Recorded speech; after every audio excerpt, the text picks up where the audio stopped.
திருப்பூர் பின்னலாடை ஏற்றுமதி தொழிலுக்கு உடனடி நிவாரணம் வழங்க கோரி அதிமுக பொதுச் செயலாளர் எடப்பாடி பழனிசாமி பிரதமர் நரேந்திர மோடிக்கு கடிதம் எழுதியுள்ளார். அதில் அவர் அமெரிக்கா சமீபத்தில் 25% வரியை விதித்ததாலும் அதைத் தொடர்ந்து 50% அதிகரித்ததாலும் பின்னலாடை ஏற்றுமதி தொழிலின் நிலை மோசமாகி உள்ளதாக தெரிவித்துள்ளார். மேலும் அமெரிக்காவிற்கு அப்பால் ஏற்றுமதி இடங்களை பன்முகப்படுத்த மத்திய அரசு எடுத்து வரும் முயற்சிகளை மனதார பாராட்டுவதாகவும் தெரிவித்துள்ளார்.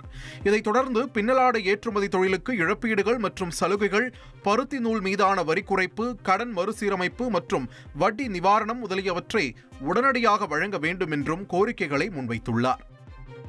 நீலகிரி மாவட்டத்தில் உள்ள தங்கும் விடுதிகள், ரிசார்ட்களில் இரவு நேரங்களில் அதிக ஒலி எழுப்பும் ஒலிபெருக்கிகள் பயன்படுத்தப்படுகிறதா என நேரில் ஆய்வு செய்து அறிக்கை அளிக்குமாறு மாவட்ட ஆட்சியர் வனத்துறை அதிகாரிக்கு சென்னை உயர்நீதிமன்றம் உத்தரவிட்டுள்ளது.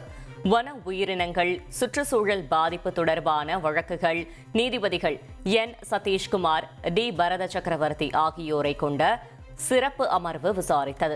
அப்போது நீலகிரி மாவட்டம் மசனகுடி உள்ளிட்ட பகுதியில் உள்ள ரிசார்ட்களில் இரவு நேரங்களில் அதிக சத்தம் எழுப்பும் ஒலிபெருக்கிகள் பயன்படுத்தப்படுவதாக நீதிமன்றத்திற்கு உதவியாக நியமிக்கப்பட்ட மூத்த வழக்கறிஞர் சி மோகன், விலங்குகள் நல ஆர்வலர் எஸ் முரளிதரன் ஆகியோர் புகார் தெரிவித்தனர். இதை கேட்ட நீதிபதிகள் இதுகுறித்து நேரில் ஆய்வு செய்து விரிவான அறிக்கையை தாக்கல் செய்யுமாறு நீலகிரி மாவட்ட ஆட்சியர் மற்றும் வனத்துறை அதிகாரி ஆகியோருக்கு உத்தரவிட்டு விசாரணையை தள்ளி வைத்தனர்.